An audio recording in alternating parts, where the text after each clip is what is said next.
Good day.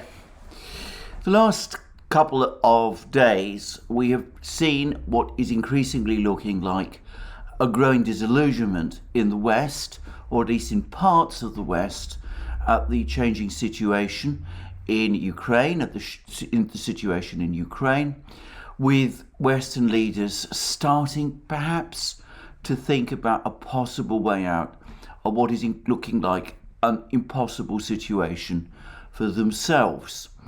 At the same time, we see the Russians becoming increasingly confident.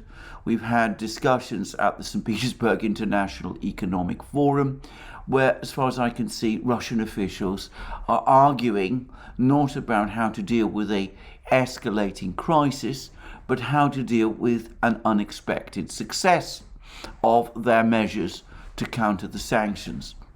In particular, there seems to be an ongoing argument there about whether a strengthening ruble, and the ruble is continuing to strengthen as I'm speaking, whether a strengthening ruble is a good thing or a bad thing, with some worried that it might lead to higher import penetration, others not so concerned.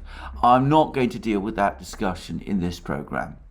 But anyway, as the West engages in what look like increasing soul-searching and recriminations, and the Russians and the Chinese, as I'm going to discuss more fully in this program, start looking to future plans, I suppose I should start briefly with a very brief overview of the military situation in Ukraine itself.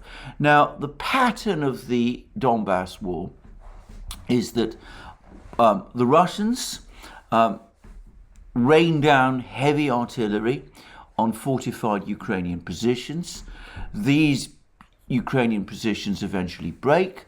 Russian infantry is then sent in. The positions are captured. Consolidation takes place. There's usually some further advances by armored forces until the next set of Ukrainian defences is reached, and the pattern then repeats itself.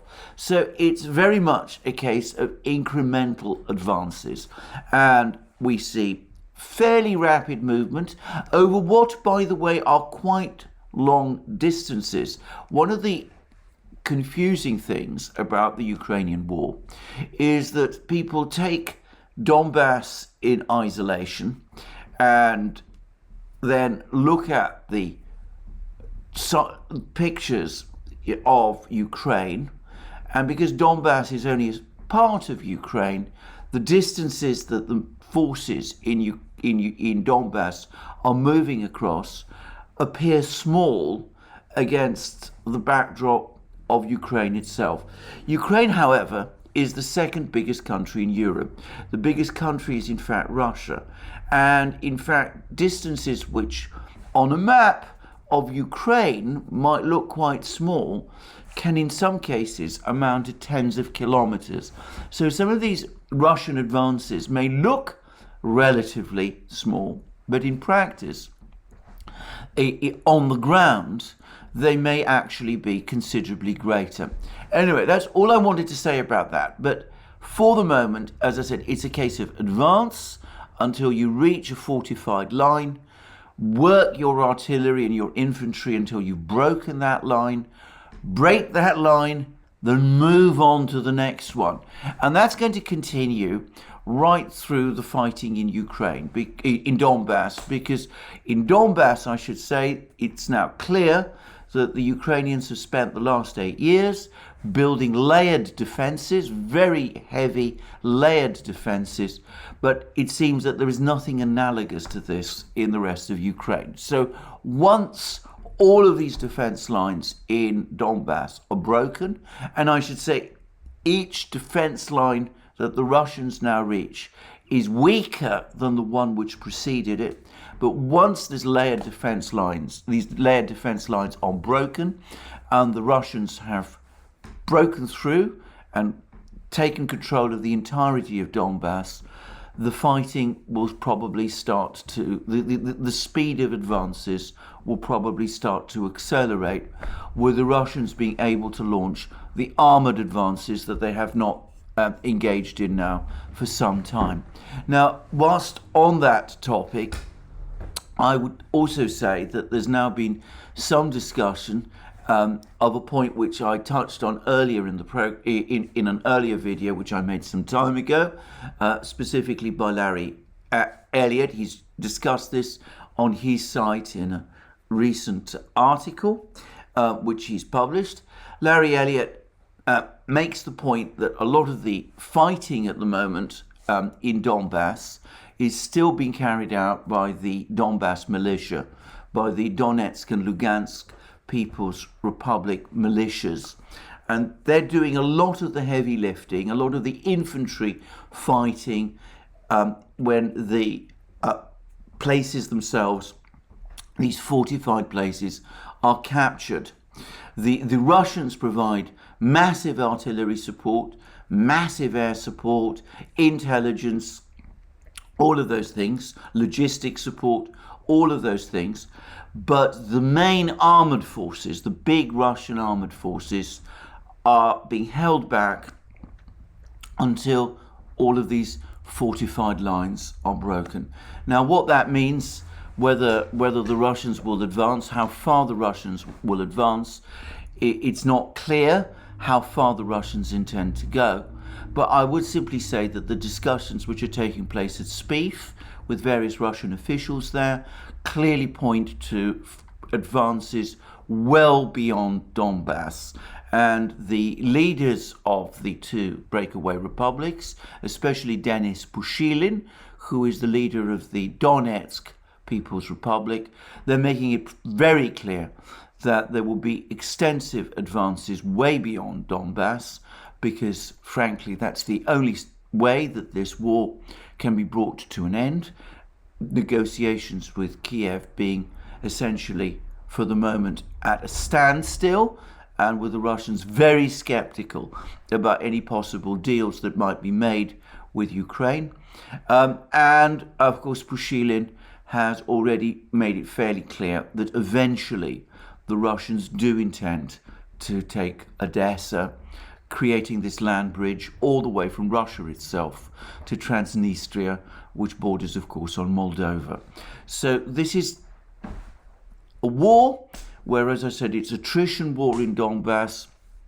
It's probably going to continue like that for several more weeks. Perhaps by the end of the summer, we'll start to see the situation change with the various defense lines broken. And then at that point, with the ground hardening as winter approaches, the armoured forces could be sent into battle. Well, we'll have to wait and see how things turn out.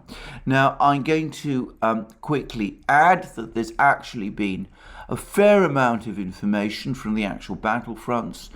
All kinds of places have been captured by the Russians over the last few hours, mostly places I've never heard of. I'm not an expert on the geography of Donbass. I'm not going to discuss those in detail. But perhaps the most important fact is that there are uncorroborated reports that at least some of the Ukrainian troops in the Azot chemical works in Severodonetsk have started to surrender. That's probably not the totality of the force there, which is now being recalculated upwards to 2,500 men. This is from the original guesstimates of a couple of hundred. It's now been pushed up to around 2,500. That may or may not be true, but there are at least some reports now that some of these troops are starting to come out and surrender. I can't confirm it. It may be wrong. We've seen reports like that in previous cases at the Azovstal steelworks in Mariupol, where there were claims of surrenders by Ukrainian troops which were premature. We'll just have to wait and see. Anyway, in the meantime, we've had two interesting diplomatic initiatives. Diplomatic Initiative 1 is the one of the three leaders of the big European countries, Germany, France, and Italy, Olaf Scholz, Emmanuel Macron, and Mario Draghi. They've just been on a trip to Kiev, where they've had meetings with President Zelensky and some of his officials.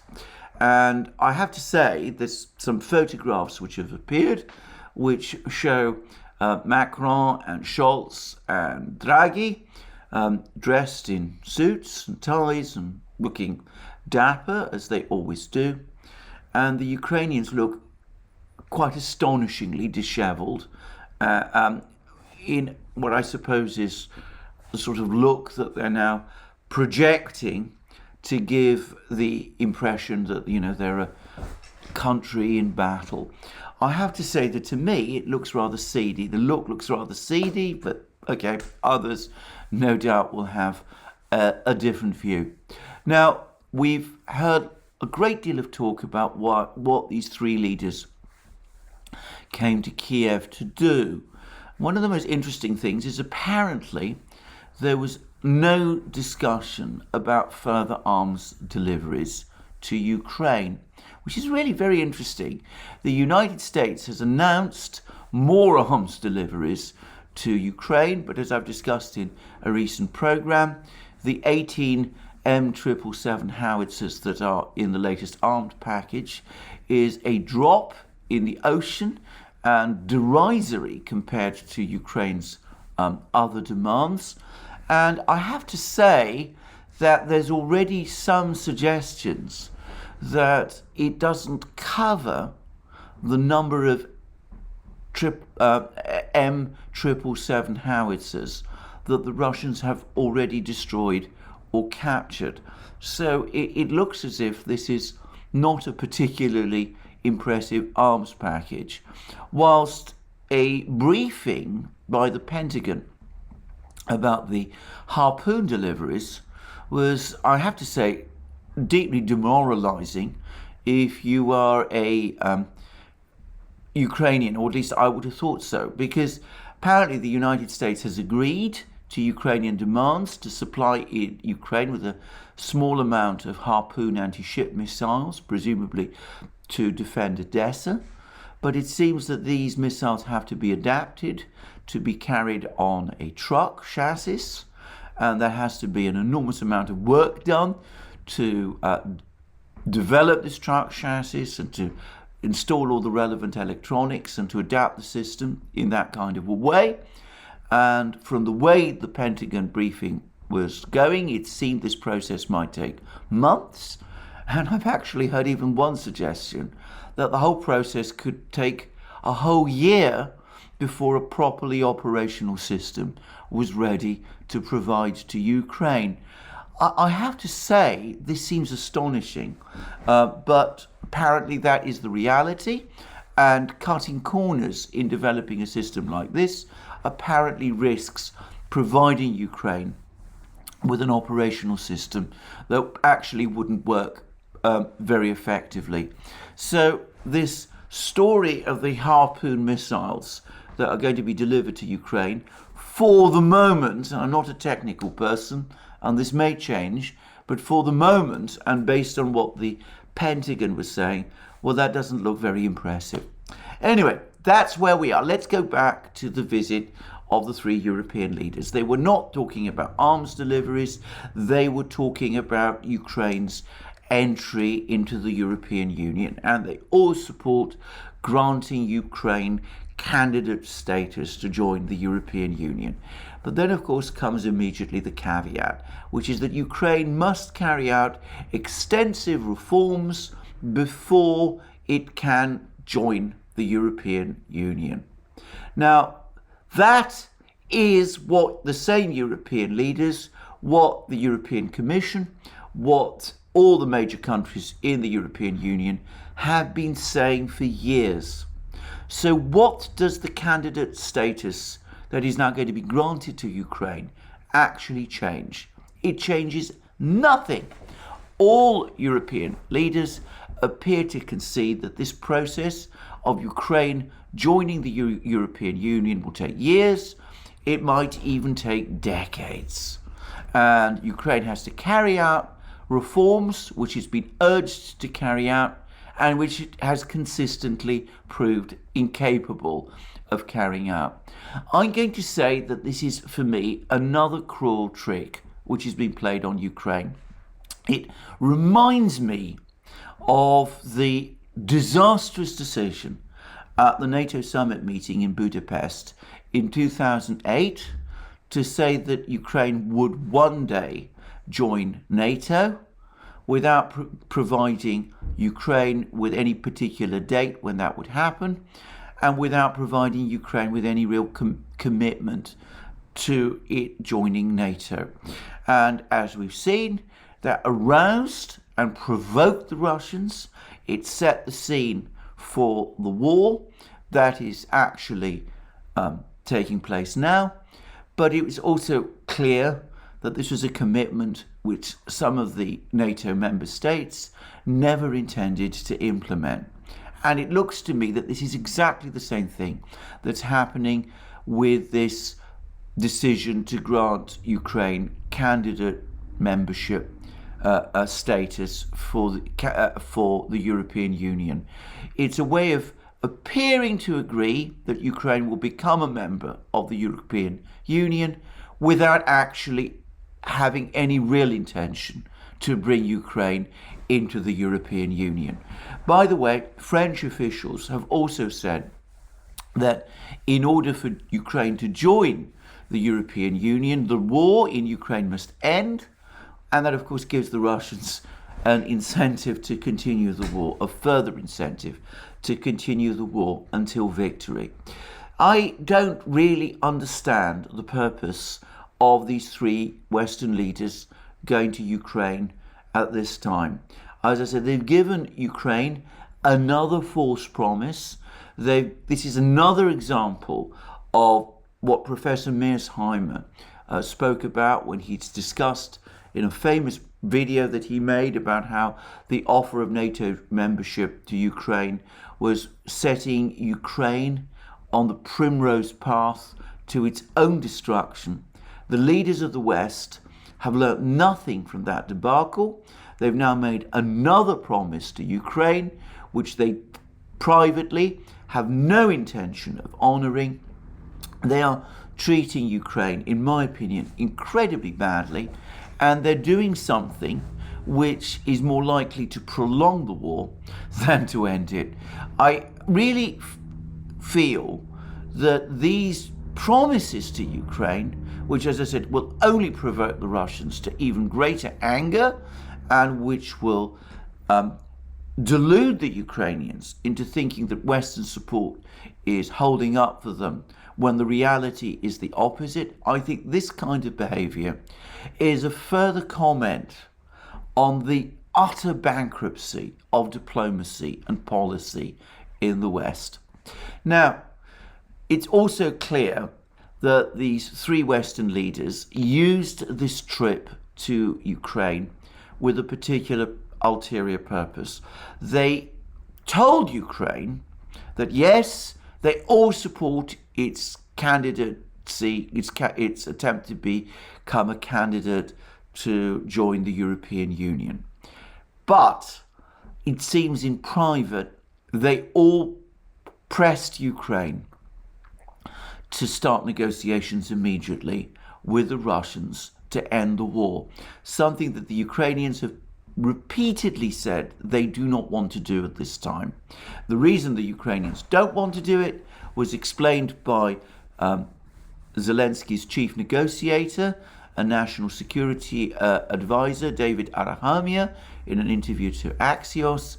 He said that Ukraine doesn't want to negotiate with Russia because with Russia controlling 20% of Ukraine's territory, and with Russia gaining more territory by the day, Ukraine, if it sat down and negotiated with Russia now, would be in a very weak negotiating position. I've already made clear my own profound disagreement with this approach, but that's what the Ukrainians are saying. The Europeans went to Kiev in part to get the Ukrainians to shift ground on this, to reopen those negotiations. And of course, at the back of everybody's mind is the knowledge that because of Ukraine's weak position, if Ukraine were to enter into negotiations with Russia now, it would be forced into a negotiated settlement, if there was a real chance of ending the war, on far more unfavourable terms than those which were offered or which might have been agreed in Istanbul in March, had the discussions at that point been allowed to take their course. And that, of course, means very extensive territorial concessions, Ukraine losing some of its most valuable and productive territories, and effectively becoming what I suspect would be a client state of Russia. All three leaders know this, and I suspect that when they went to Kiev, they were essentially pushing Ukraine in that direction. Because, as we've discussed many times on the Duran, and as I've discussed many times on this channel, the reality is that the Europeans now are desperately feeling the heat of that disastrous economic war of attrition they launched against the Russians back in February, which has now backfired on them hideously. And we hear now that with the problems of the Nord Stream 1 pipeline, problems which may be real or they may be rationalizations for the Russians to stop gas flows. Who's to say? I can't say. But we've now had an apocalyptic statement about what could happen from a senior German official.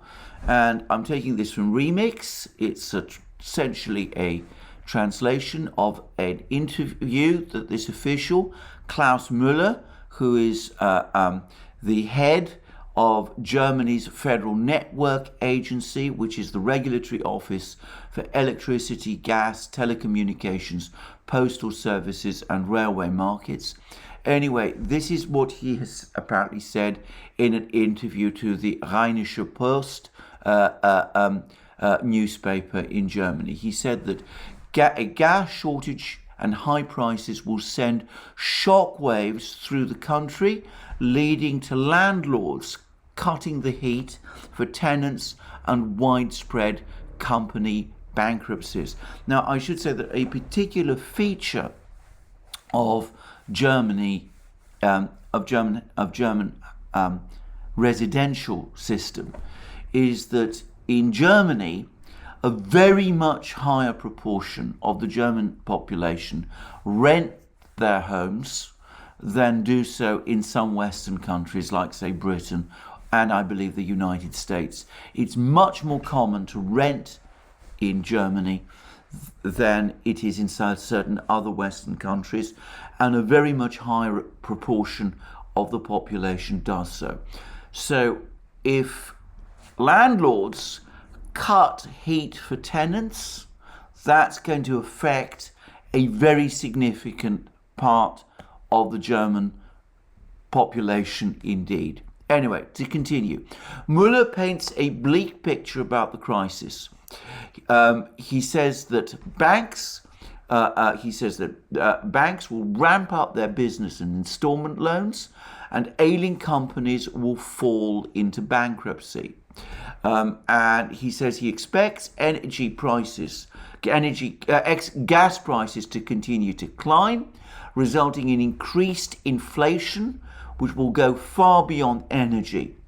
He also apparently has warned that there is a dramatic lack of gas for the coming winter, and this could lead to landlords turning down heat to save on energy. Germans may have to grapple with colder apartments. And his explanation, he says that the account of this interview says that in a sign that the German government is operating under the assumption that a potential crisis could develop in winter, there are already talks about potentially lowering heating requirements for landlords. And Muller, and then there's a direct quote from him, Muller says, tenancy law stipulates that the landlord must adjust the heating system during the heating period so that the minimum temperature falls between 20 and 22 degrees Celsius. The government could temporarily lower the heating requirement for landlords. We are discussing this with politicians. And apparently there's already pressure on businesses and citizens to reduce energy consumption. That pressure may come in the form of new laws and regulations in the future. Muller is calling for more pressure to be applied to save gas. Germany has pushed, and then he says, if Russia were to cut gas in the critical winter months or even restrict supplies, it could lead to critical damage to the German economy. And he says that there will be mass bankruptcies. He says that government policies can help mitigate financial losses and preserve critical gas supplies.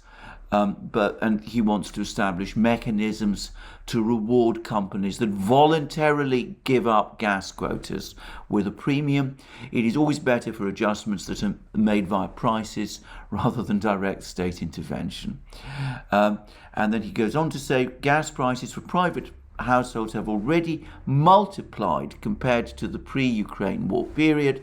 There can be a nasty surprise for tenants if high back payments are due, he said, referring to the fact that many Germans get surprise bills at the end of a billing cycle if energy prices rise.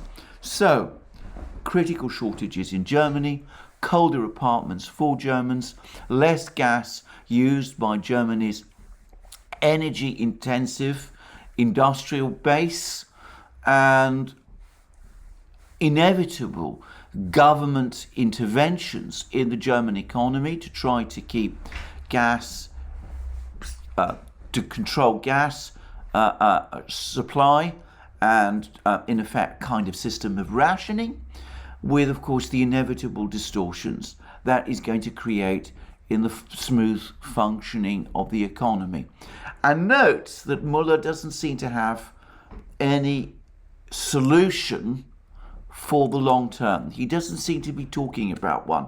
I've already discussed in previous programs, we've discussed often on the Duran, all these ideas of importing liquefied natural gas from the United States, liquefied natural gas from Iran, pipeline gas from Azerbaijan. There's a new project, a new idea, a mirage in the Mediterranean to import natural gas from the East Mediterranean gas fields, which are fairly small and haven't even been developed yet, all of which would take decades to get up and running, even if it were to happen. Attempts also to obtain gas from Algeria.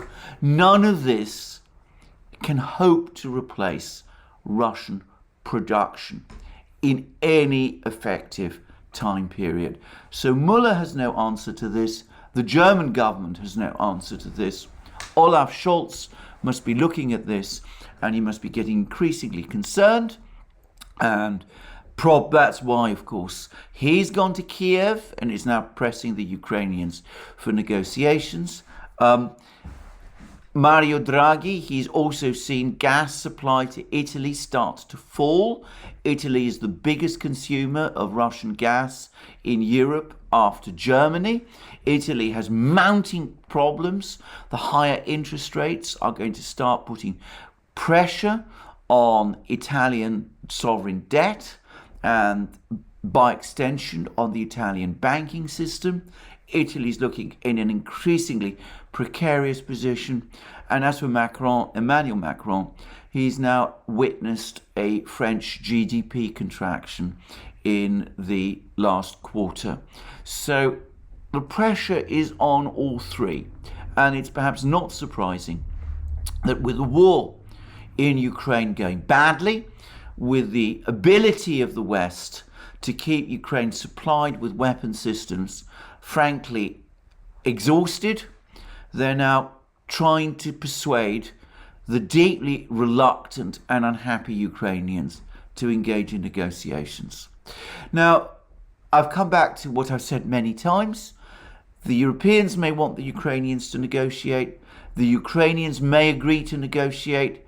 I absolutely think that is what the Ukrainians should sit down and do. Whether the Russians will agree at this point is an open question. Though I think from a Russian point of view, the prospects of their agreeing to it are significantly less than they would have been a few weeks ago. I don't think Ukraine has any choice. I don't think the Western powers have any realistic choice. It's a tragedy that they didn't understand this before the war began, when the negotiations were underway to try and resolve the problems in Europe, and which the Western powers refused to do. And it's also a tragedy that when there was a possibility of some kind of negotiated settlement being agreed in the talks in Istanbul in March, that opportunity was recklessly and foolishly thrown away. But there we are. I don't think there's any choice. I think the Ukrainians, in their own interests, need to put aside fantasies of successful counteroffensives and victories and sit down and negotiate with the Russians and come to and see what they can retrieve from that. And I think the Europeans really need to be more straightforward with Ukraine. They shouldn't dangle pointless promises of EU membership, which they don't really believe in. They shouldn't indulge themselves in that kind of folly. They should straightforwardly and openly say to Ukraine that the ability, the capacity of the Western powers to support Ukraine is now exhausted, and in its own interests, it needs to start talks with the Russians right away. I think in this kind of situation, when men are dying on the battlefield, when there is a looming economic crisis, not just in Europe, but across the West, it is the moral duty of leaders, real leaders, to face difficult truths, make the kind of decisions that need to be made, and for once be honest with their people. Well, I see no prospect of that. I'm afraid we're going to have this strange process of the Western powers saying one thing in private, another thing in public. The Ukrainians, who don't really want to talk to the Russians under any circumstances, feeling they're under no real pressure to do so. When they lose on the battlefield, they come scampering, demanding more weapons. The West gives a few dribs and drabs of weapons. I'm afraid this tragic farce, tragic because people are dying, farce because it is ultimately ridiculous and, to my mind, humiliating. I'm afraid that's going to continue until, frankly, there will probably be no Ukraine left. But there we are. I've made my views clear again in this program about what needs to be done. I wonder whether I'm skeptical about whether it will be. Well, whilst the Western powers are all over the place, whilst Ukraine indulges itself in its suicidal follies, the other great powers in the world are making their decisions, and they're doing so in far more coherent ways than we see in the West. Now, President Putin of Russia and President Xi Jinping of China had a telephone conversation on Wednesday. Now, I'm going to say straight away that telephone conversations between Putin and Xi happen on a very regular basis. I've heard it suggested by one person that they take place every week. Others, perhaps more plausibly, say that they speak to each other at least once a month. Mostly, though, these conversations are not reported. The Chinese and Russian governments do not publish readouts of what the two leaders said to each other. The one on Wednesday was different, and it's not coincidental, I think, that Wednesday apparently is Xi Jinping's 69th birthday.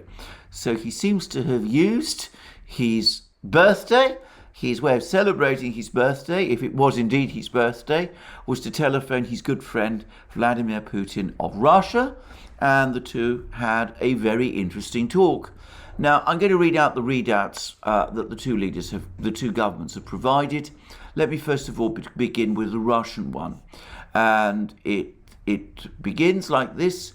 Vladimir Putin had a telephone conversation with President of the People's Republic of China, Xi Jinping, during which the two leaders had an in-depth exchange of views on a wide range of issues on the bilateral and international agendas.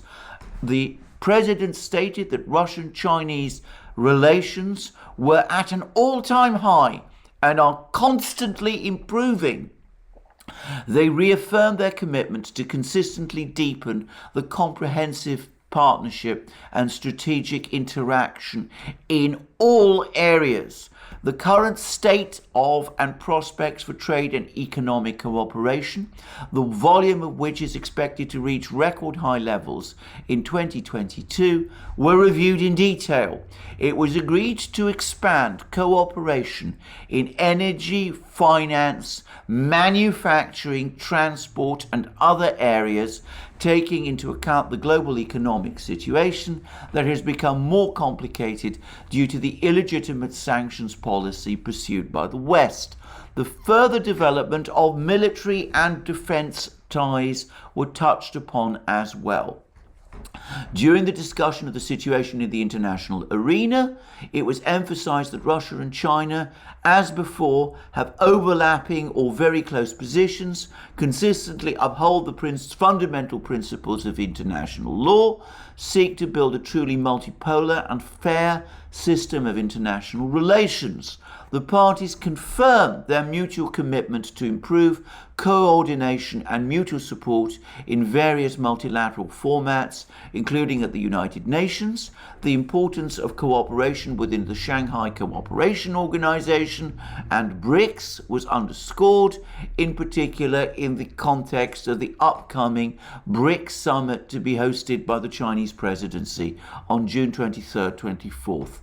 Vladimir Putin laid out his principled assessment of the situation in Ukraine and the tasks being tackled during the special military operation. The Chinese president noted the legitimacy, note that word, of Russia's actions to protect fundamental national interests in the face of challenges to its security created by external forces. It was agreed to continue bilateral contacts both at the heads of state level and through various ministries and agencies. The conversation was held in a traditionally warm and friendly atmosphere. Note that key word, legitimacy. So according to the Russians, Xi Jinping told Putin that the military operation, the Russian military operation in Ukraine, is justified and legitimate. It is in accord with international law. Now, that's the strongest words of support for this military operation than the Chinese have given up to now. However, this is the Russian readout, and perhaps the Russians would want to give a positive spin on things. So let's see now what the Chinese have to say. And this is their readout of the same call. Chinese President Xi Jinping on Wednesday afternoon held a phone conversation with his Russian counterpart, Vladimir Putin. During their conversation, Xi noted that since the beginning of this year, bilateral relations have maintained a sound development momentum in the face of global turbulence and transformations. The economic and trade cooperation between the two countries has made steady progress, Xi said, adding that the Heihe-Blagoveshchensk cross-border highway bridge has opened to traffic. This is a huge new bridge linking China and Russia, creating a new channel connecting the two countries. The Chinese side stands ready to work with the Russian side to push for steady and long-term development of practical bilateral cooperation. China is willing to work with Russia to continue supporting each other on their respective core interests concerning sovereignty and security, as well as on their major concerns, deepening their strategic coordination and strengthening communication and coordination in such important international and regional organizations as the United Nations, the BRICS mechanism, and the Shanghai Cooperation Organization. Now, up to this point, the two readouts are very similar indeed. They both praise their current cooperation. They say that cooperation is moving to a new level. They talk about how that cooperation is multifaceted, and they're going to develop it in economic ties. But note that Xi Jinping talks about each side supporting the other's respective core interests concerning sovereignty and security. He doesn't quite say, the Chinese readout doesn't quite say that the Chinese consider the Russian military operation in Ukraine legitimate, but it does signal a similar level of support.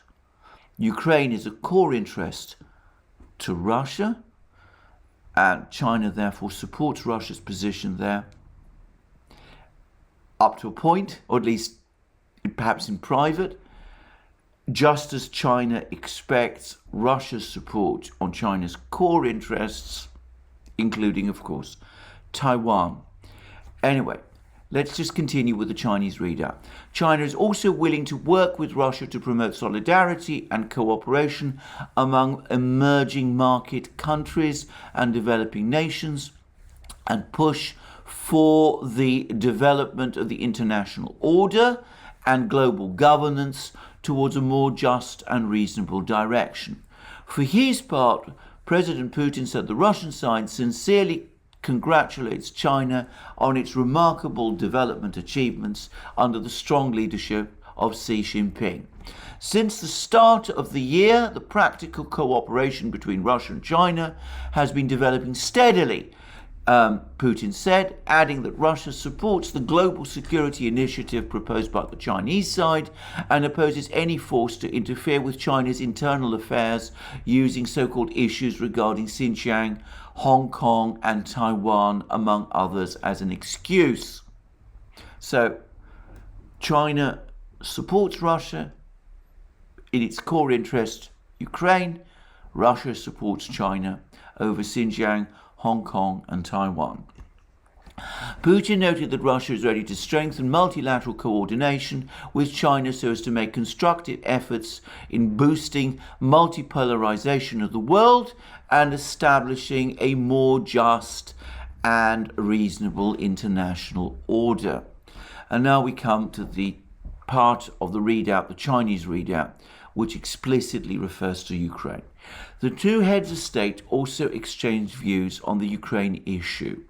Xi emphasized that China has always independently assessed the situation on the basis of the historical context and merits of the issue, and actively promoted world peace and the stability of the global economic order.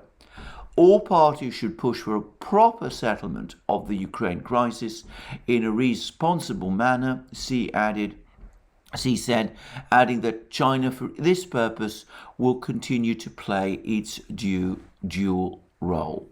Now, there is a shift in the Chinese position, because Xi says that China independently assesses the situation. Independent of who? Well, of course, the United States. They're not going to be pressured by the United States. They've made their own assessment of the situation, and they're taking into account the historical context and merits of the issue. The merits of the issue are that there was repeated attempts to negotiate a compromise, the Minsk II agreements, and they were torpedoed, they were sabotaged, and the historical context, the whole history of Ukraine, the fact that it was part of the Soviet Union and before that of the Russian Empire, the position of the Russian population in Ukraine, the fact that all of these issues left over from the Soviet collapse have been unresolved, the meddling and interference of the West. And then Xi then goes on to say that the Chinese are also concerned about promoting world peace and the stability of the economic order. So world peace, in other words, no military steps by the Americans to aggravate the conflict in Ukraine, and the stability of the global economic order, well, it clearly refers to sanctions. And then he talks about all parties should push for a proper settlement of the Ukrainian crisis in a responsible manner, adding that China for this purpose will continue to play its due role. Now, that stops short of saying that the Chinese and the Ukrainians should sit down and negotiate with each other. It appears to say that, but it doesn't quite say it.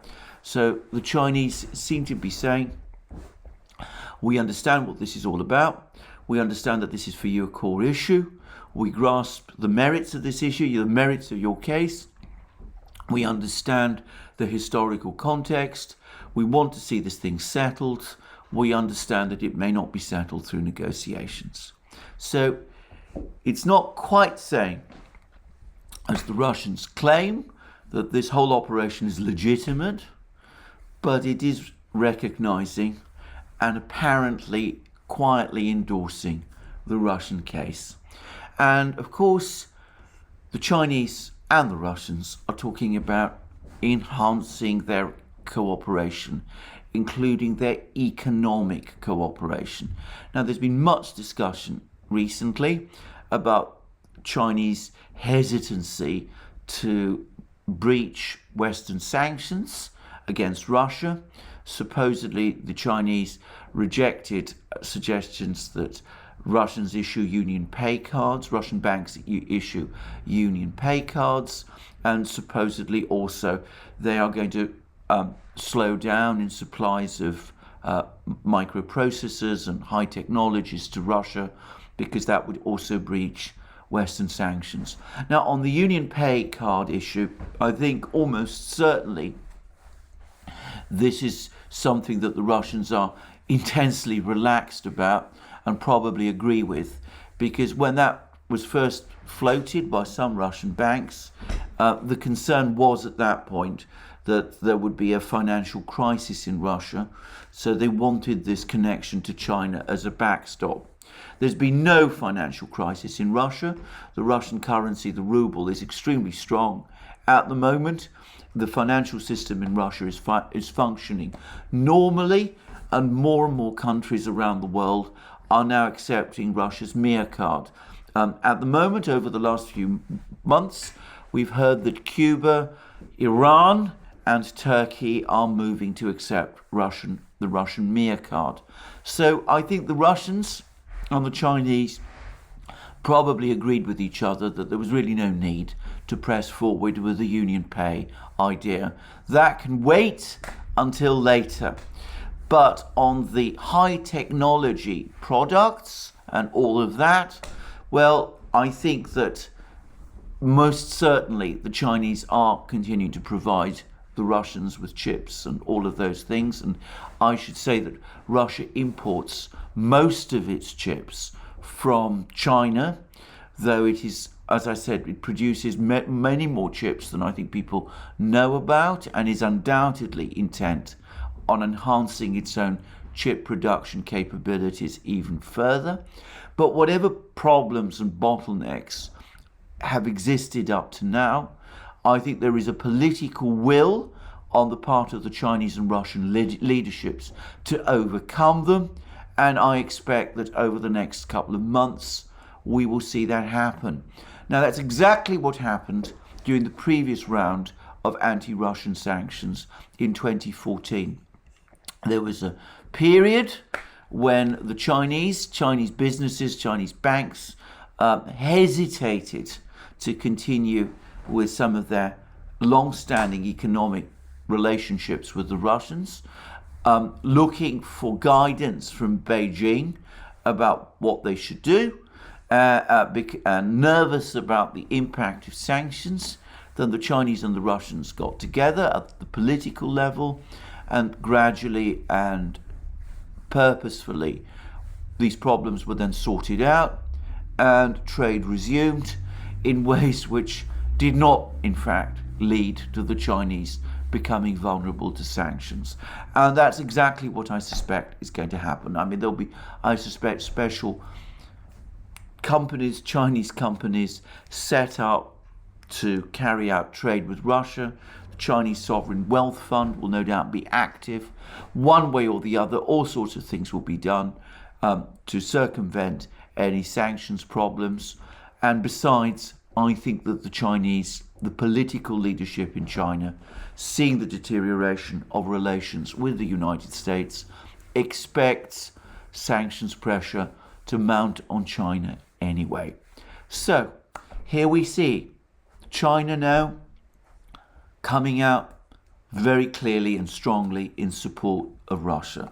Now, this is a conversation between Putin and Xi. Xi Jinping is now apparently going to address the St. Petersburg International Economic Forum. Personally, he's actually going to give an address to it, though this will be obviously done from a distance. It will be a virtual address, but that apparently is now what is coming.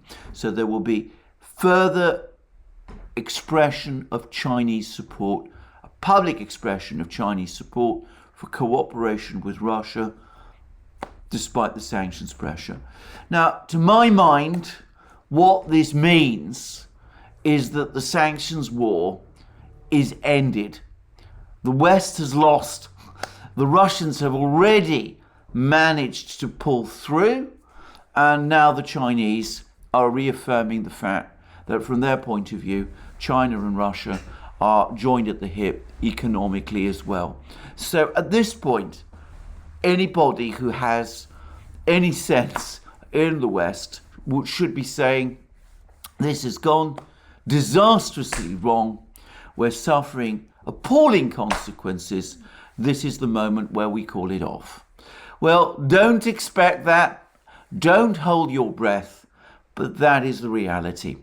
Well, more on Chinese-Russian relations from me and from us on the Duran soon. That's where we are at the moment, or so it seems to me. Thank you for joining me again today. Long video again, over 50 minutes. I'm going to stop now. Remember, you can find us on other channels, on other platforms, Locals and Rumble, Super U and Odyssey, Telegram and others. You can support us via Patreon and Subscribe Star. You can also go to our shop, buy the great things that you will find there, magic mugs, t-shirts, hats, hoodies and all the rest. And of course, please remember, if you've liked this video, to press the like button and to check your subscription to this channel. Thank you for joining me again today. More from me soon.